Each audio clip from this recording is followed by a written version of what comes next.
RJD नेता तेजस्वी यादव ने कहा कि इस बार जो सरकार बनी है वो बहुत ही कमजोर सरकार है और बिहार पूरी तरीके से निर्णायक भूमिका में है। आज देखिए, इस बार जो सरकार बनी है बहुत ही कमजोर सरकार है और इस बार पूरी तरीके से बिहार जो है निर्णायक भूमिका में है और हमको लगता है कि जनता ने एक बार स्पष्ट संदेश दिया है मोदी जी को। जो तानाशाही जिस प्रकार से चल रही थी, एजेंसियों का दुरुपयोग किया जा रहा था, देश के संविधान लोकतंत्र पर जिस तरह से हमला बोला जा रहा था, नफरत की राजनीति की जा रही थी, तो एक बड़ा स्पष्ट संदेश दिया है। और मेरा मानना है कि बीजेपी जो है जो 400 पार की बात करती थी, खुद 240 पर आकर के सिमट गई है।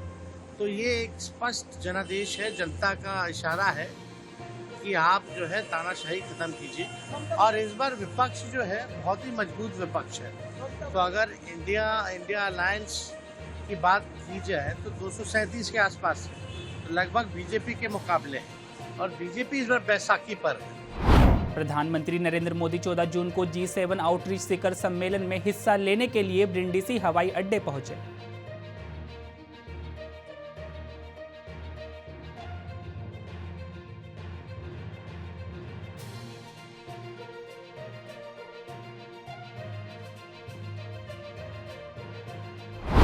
गुजरात के मुख्यमंत्री भूपेंद्र पटेल ने गुजरात महानगर पालिका और नगर पालिका चेक वितरण कार्यक्रम में हिस्सा लिया।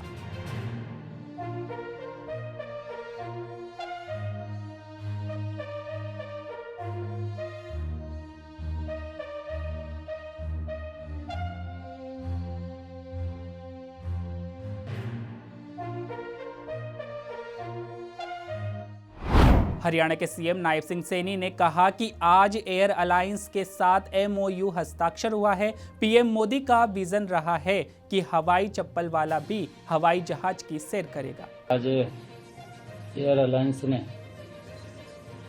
आज MOU साइन किया है और शीघ्र ही हरियाणा में जो आदरणीय नरेंद्र मोदी जी का एक विजन रहा है कि हवाई चप्पल वाला भी हवाई जहाज की सैर करेगा, उसमें हरियाणा के अंदर भी हमारा एक नया एयरपोर्ट महाराजा अग्रसेन एयरपोर्ट जो शीघ्र ही लोगों की सेवा में आ जाएगा।